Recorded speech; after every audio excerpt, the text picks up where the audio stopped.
The Tragedy of Cheyenne Brando, A Father's Curse. Why did Marlon Brando's daughter Cheyenne take her own life?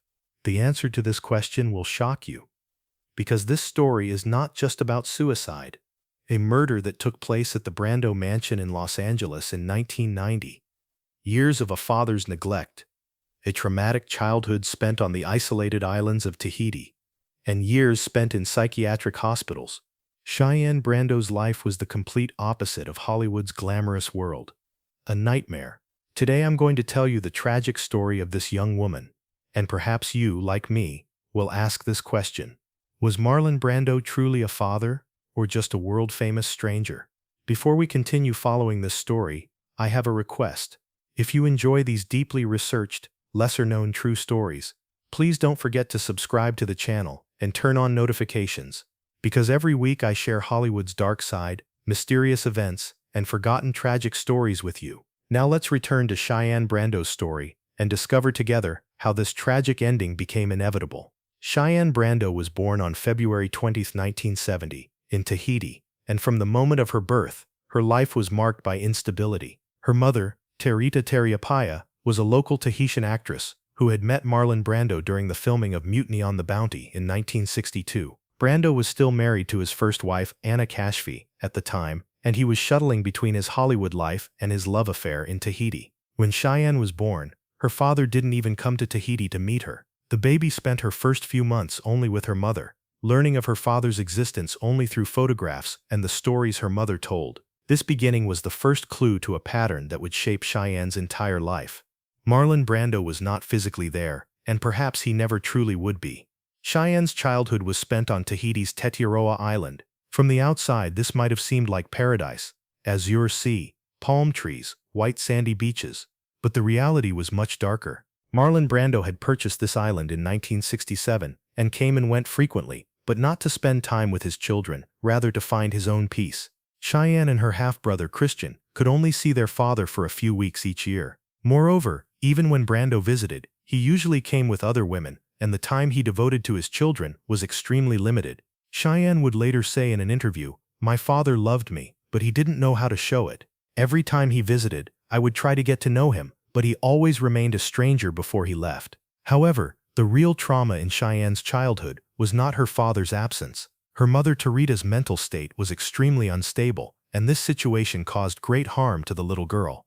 Terita was a loving mother some days, while other days she had uncontrollable fits of rage. A former employee who lived on the island recounted that Terita would sometimes yell at Cheyenne for hours, lock the little girl in her room, and emotionally punish her.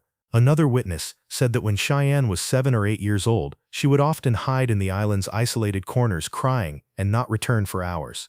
This unstable, unpredictable, and unsafe environment fundamentally shattered Cheyenne's psychological structure.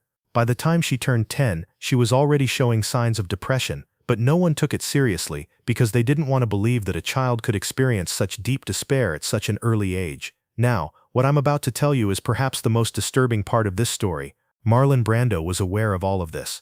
When he came to Tahiti, local employees would tell him how Terita was treating Cheyenne. In fact, we know that once, after an argument Cheyenne had with her mother, she clung to her father crying and said, "Take me with you to Los Angeles, Dad. Please don't leave me here." Do you know what Brando did at that moment? He looked at his daughter compassionately, stroked her hair and said, "You're happier here, baby. I work too much and can't take care of you." Then 3 days later, he left the island and didn't return for 6 months. This rejection broke something inside Cheyenne. She now understood that her father didn't truly want her, that she wasn't a priority for him. And for a child, this realization was too heavy a burden to carry. As Cheyenne entered her teenage years, the situation worsened. At 14, she dropped out of school because Tahiti's education system wasn't meeting her needs, and her mother wasn't providing academic support. Brando took no responsibility for his daughter's education. Cheyenne became a young person on the island who didn't work, didn't study, didn't do anything, just spent her days aimlessly. By the time she turned 16, she had started using alcohol and drugs. She was hanging out with some young people from the local population, going to parties, and gradually losing herself more and more. One day, her mother found her unconscious at home. She had taken an excessive amount of sleeping pills. This was Cheyenne's first suicide attempt, and she was only 17 years old. After this incident, Marlon Brando finally decided to take action, but what he did made the problem even worse. He brought Cheyenne to Los Angeles, and placed her in a clinic for psychological treatment. However, he didn't visit his daughter, didn't talk to her, and only paid the bills. Cheyenne stayed in this clinic for 3 months, and during that time her father only called her twice, by phone. He didn't even come to visit. When she got out of the clinic, Cheyenne's condition was worse because she now had definite proof that her father really didn't care about her. Doctors told Brando that his daughter needed long-term treatment and a stable family environment. Brando's response was, "I'm an actor, I travel constantly, that's not possible." When she turned 18, Cheyenne made a decision, she would become a model. Perhaps this was a way to get her father's attention. Maybe she wanted to prove that she too could be successful, could be valuable. She went to Paris and began working with a few small agencies.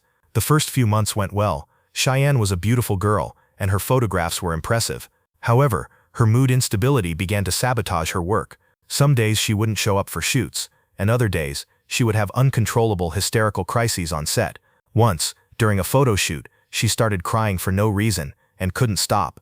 Agencies stopped working with her, and Cheyenne found herself completely alone in Paris. What do you think her father did during this period? Nothing. He only sent her a monthly allowance, just like helping a distant relative. In 1989, Cheyenne met a young man named Dag Drawlet in Paris. Dag was also from Tahiti, the son of a wealthy family, and Cheyenne instantly bonded with him. For the first time in her life, she felt safe. For the first time, she thought someone truly cared about her. Dag and Cheyenne became very close within 6 months, and Cheyenne became pregnant. This news both delighted and frightened her. On one hand, the idea of becoming a mother made her feel like she had a purpose in life, but on the other hand, could she be a good mother? What had her own mother been like? What had her own father been like? These thoughts kept her awake at night. Dag tried to calm her down, saying they would return to Tahiti together and raise the baby there. But first they needed to visit Cheyenne's father in Los Angeles, because Dag thought Cheyenne's relationship with her father needed to be mended. In May 1990, Cheyenne and Dag came to the Brando mansion in Los Angeles. Marlon Brando was not particularly pleased with this visit because he was busy with other matters at the time, and the news of his daughter's pregnancy had disturbed him. However, he opened his home to them and said they could stay for a few days. There was another person in the mansion at that time, Christian Brando. Cheyenne's half-brother Christian was Marlon's son from his first marriage, and he too had a past as troubled as Cheyenne's. Christian was an alcoholic, had been arrested several times, and his relationship with his father was extremely strained. Christian and Cheyenne had not seen each other much before, but that week they stayed together at the mansion. On the night of May 16, 1990, events spiraled out of control. That night, Cheyenne and Christian were talking in the living room while their father was not home. Cheyenne told her brother that Dag was treating her badly, threatening her, and resorting to violence. How much of these claims were true? We never fully knew because we never had the chance to hear Dag's version. According to some sources, Cheyenne had made up this story because she had an argument with Dag and wanted revenge. Others said that Cheyenne was genuinely afraid and asking Christian for help. Whatever happened, when Christian heard this story, he went mad with rage. He was drunk and lost control. Dag was sitting in the mansion's television room at that moment, watching something and unaware of what was happening. Christian took his gun, entered the room and yelled at Dag, "How dare you touch my sister?" Dag was shocked. He didn't understand what was happening.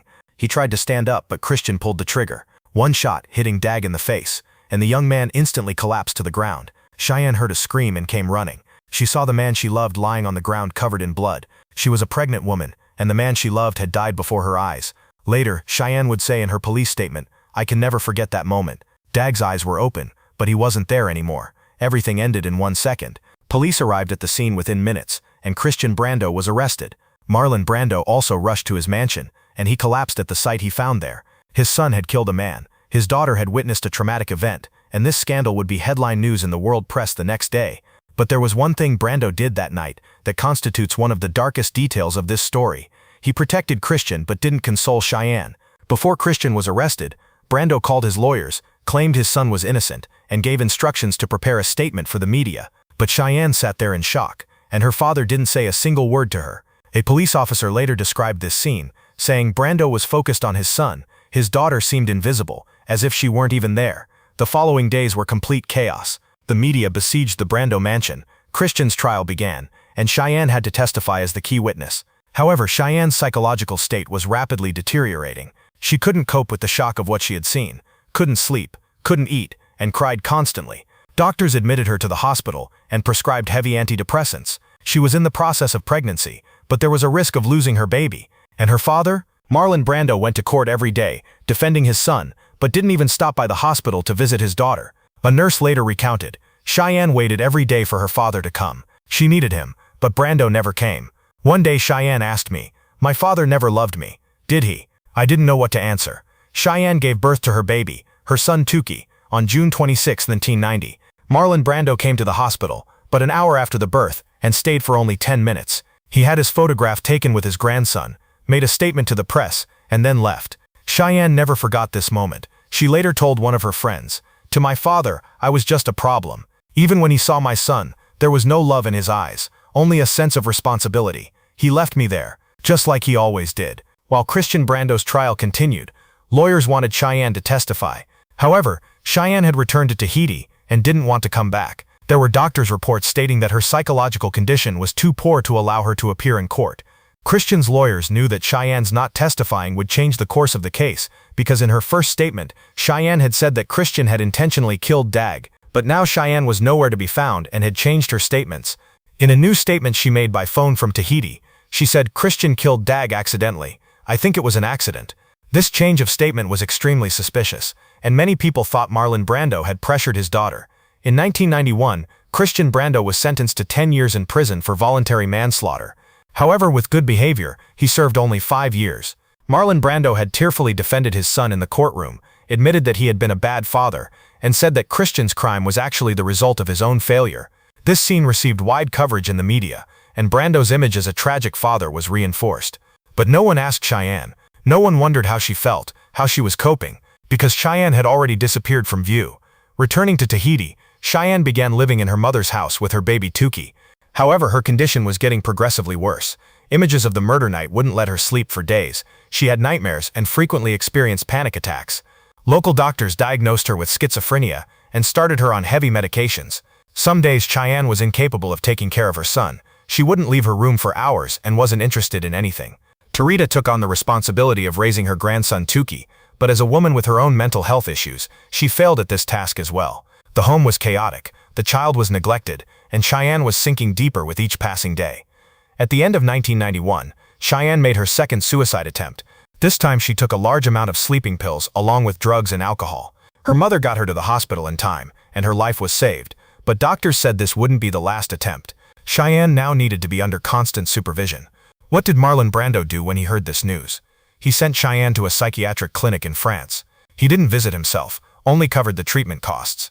Cheyenne stayed in this clinic as an inpatient for 6 months, and during this time her father didn't call her even once. Only once did he send a letter through a lawyer. The letter read, "Cheyenne, I love you and want the best for you. Please take care of yourself, Dad." That was it. These few sentences were all that broke 6 months of silence. In 1992, Cheyenne left the clinic and returned to Tahiti again. Tukey was now 3 years old, and Cheyenne was trying to learn what it meant to be a mother to him. But this was a very difficult process. Cheyenne's medications made her like a zombie. She didn't even have the energy to play with her son. As Tukey grew up, he began to realize that his mother wasn't normal. Once Tukey asked his mother, "Why are you always crying, Mom?" What could Cheyenne answer him? How could she explain the pain she was experiencing to a child? She just hugged her son and said, "Your mother is sick, baby, but she loves you very much." The years 1993 and 1994 were relatively calmer for Cheyenne. She was taking her medications regularly, going to therapy, and trying to spend time with Tukey. However, she knew that something was still very wrong deep down. A friend later recounted, Cheyenne sometimes seemed completely normal. She would laugh, talk, but there was always an emptiness in her eyes, as if her soul wasn't in her body. One day she told me, "I'm already dead, my body just doesn't know it yet." At the time I thought it was just a phrase stemming from depression, but now I understand how true those words were.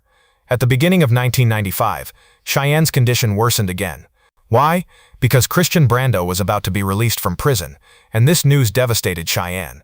Thinking that her brother would be free, would lead a normal life, was unbearable for her. Because did Christian's freedom mean that Dag's death was insignificant? Cheyenne told her therapist, "Dag is dead, and nobody cares. Christian served 5 years, and now he's getting out. But Dag has no chance, and I see him dying every night. Is this fair?" Her therapist told her that this was how the justice system worked, that Christian had served his sentence, but Cheyenne wasn't convinced. The anger and hopelessness inside her grew with each passing day. 16 Nisan 1995 Sabaha. Cheyenne ansina olu Tukey bikartsat alıp almayacağını sordu. Tarita torunuyla zaman geçirmekten mutluydu ve Tukey'i alıp plaja götürdü. Cheyenne evde yalnız kaldı. Öğleden sonra bir arkadaşı Cheyenne'i aradı ama telefona cevap vermedi. Akşam Tarita eve döndüğünde kapı kilitliydi. İçeri girdiğinde evde garip bir sessizlik vardı. Cheyenne'in odasına gitti ve kapıyı açtığında gördüğü manzara hayatının kabusu oldu. Kızı tavanın kirşine bağladığı bir halatla asmıştı. Tarita çığlık attı ve komşular koşarak geldi ama çok geçti. Marlon Brando 25 yaşında hayatını sona erdirmişti. Marlon Brando was at his home in Los Angeles when he received the news. According to the story, he picked up the phone, heard the news, and then dropped the phone. For minutes he didn't say anything, just sat and stared blankly. Then he started crying, but this time no one was watching him. No one was witnessing his tears without cameras. He couldn't even attend Cheyenne's funeral because his health condition didn't allow it. Or at least that was the official statement. The truth was that Brando's shame and guilt were unbearable. If he went to his daughter's funeral, what would he say? How could he make himself forgiven? There's no answer because some failures are unforgivable. After Cheyenne's death, many people began looking for someone to blame. Was it Christian? Was it Tarita? Was it Hollwoods' pressure? But the truth is, the real responsible party was Marlon Brando. Throughout Cheyenne's entire life, all she needed was her father's love, attention, and presence. But Brando didn't give her that. Instead, he sent money, admitted her to clinics, hired lawyers. He did everything except the most important thing, being there. Not once did he sit with his daughter and say, "I hear you, I understand you, I'm with you." And this absence destroyed Cheyenne. After Cheyenne's suicide, Marlon Brando made very few public statements. In one interview, he said, "I couldn't be a good father to my children. This is my greatest failure." But were these words an apology, or just a confession? And more importantly, did these words change anything? Cheyenne was no longer here, and no words could bring her back.